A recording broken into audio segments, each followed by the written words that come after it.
Bismillahirrahmanirrahim. Assalamualaikum warahmatullahi wabarakatuh.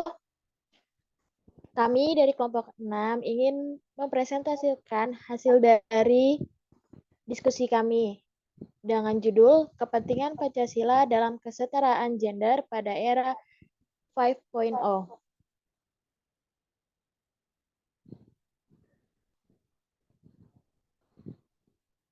Berikut nama-nama anggota kelompok 6. Yang pertama ada Alvin Prawira, yang kedua ada Anissa Rahma Putri, yang ketiga ada saya sendiri, Betari Rahayuning Gusti, yang keempat ada Faiz Nurihaya, yang kelima adalah Diesel Sabila, yang keenam ada Melnia, dan yang ketujuh ada Muhammad Almeida. Selanjutnya, ringkasan. Baik, berikut merupakan ringkasan dari hasil analisa yang telah kami lakukan. Dari hasil analisa yang telah kami lakukan, menunjukkan bahwa permasalahan kesetaraan gender masih banyak diperbincangkan di Indonesia, terutama di kalangan mahasiswa maupun mahasiswi. Masih banyak juga yang berpendapat kesetaraan gender harus seimbang dari segala aspek kehidupan, karena setiap orang memiliki hak asasi manusia yang sama tanpa terkecuali. Untuk itu, kita sebagai mahasiswa maupun mahasiswi perlu meningkatkan kesadaran dalam permasalahan kesetaraan gender.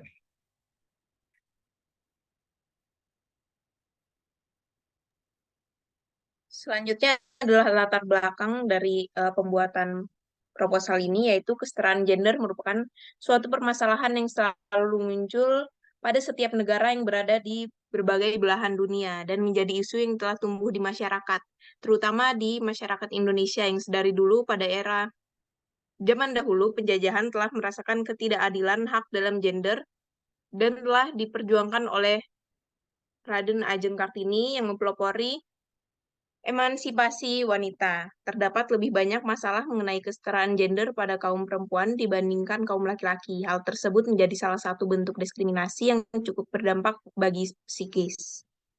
Bentuk aspek yang dapat mempengaruhi adanya kesetaraan gender yaitu seperti agama, adat, dan budaya di mana wanita selalu dituntut untuk menurut dan berada di bawah pria.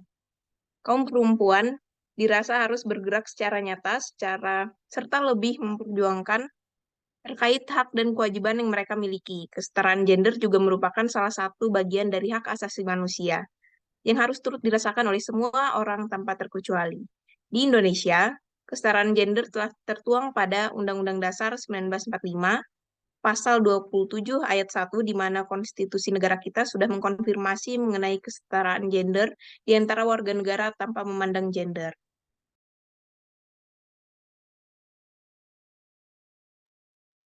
Oke, yang selanjutnya itu hasil analisis dari permasalahan ini. Di sini berdasarkan hasil dari pengambilan data dari wawancara itu menunjukkan bahwa narasumber memiliki pandangan yang positif terhadap kesetaraan gender. Terus kesetaraan gender menurut narasumber yang kami wawancarai harus seimbang dari segala aspek kehidupan karena setiap orang memiliki hak asasi hak asasi manusia yang sama tanpa terkecuali dan untuk mengekspresikan diri sesuai dengan keinginan mereka tanpa adanya diskriminasi atau tekanan dari masyarakat. Nah, di sini kesetaraan gender hal yang sangat penting agar dapat menciptakan masyarakat yang adil dan setara bagi semua orang tanpa terkecuali. Selanjutnya, kesetaraan gender berdasarkan Pancasila Negara Republik Indonesia, yaitu sila kelima yang berbunyi keadilan sosial bagi seluruh rakyat Indonesia. Makna dari sila ini berarti keadilan yang dimaksud untuk semangat keadilan sosial, bukan keadilan yang berpusat pada semangat individu saja. Selain itu, di era sekarang, banyak perempuan yang memiliki prestasi yang tentunya sangat membanggakan dan menginspirasi. Hal itu semakin membuktikan bahwa hak-hak yang dimiliki laki-laki juga harus bisa dirasakan oleh perempuan.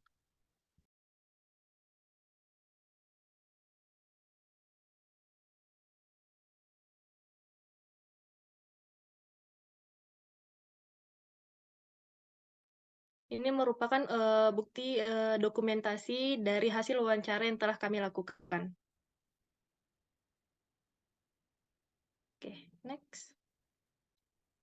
Selanjutnya ini merupakan kesimpulan yang telah kami dapatkan. Kesetaraan gender ini merupakan suatu permasalahan yang selalu muncul pada setiap negara yang berbeda di berbagai belahan dunia dan menjadi isu yang tumbuh di masyarakat, terutama di Indonesia yang sedari dulu pada era telah merasakan ketidakadilan hak dalam gender dan telah diperjuangkan oleh Raden Kartini yang melopori emansipasi wanita. Menurut narasumber, pertama kaum perempuan diposisikan secara tergantung dengan kepentingannya dan sesuai dengan kapasitas. Ada kalanya laki-laki yang harus memimpin, tetapi di saat yang lain bisa saja wanita tampil di depan untuk menjadi pemimpin. Menurut narasumber kedua, gender merupakan cara pandang atas keberadaan perempuan dan laki-laki yang dimana setiap orang harus dihargai tanpa terkecuali.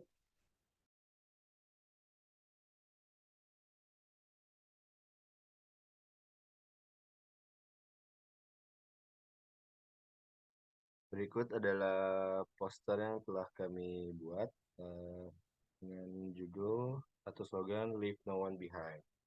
Dan di situ ada bertuliskan gender equality dalam perkembangan teknologi 5.0 itu memiliki makna yang sangat penting dalam menjunjung nilai-nilai Pancasila.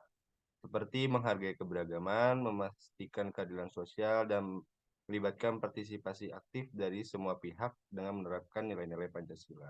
Jadi diharapkan dengan teknologi 5.0 dapat menciptakan solusi yang adil dan merata bagi semua individu tanpa memandang gender atau jenis.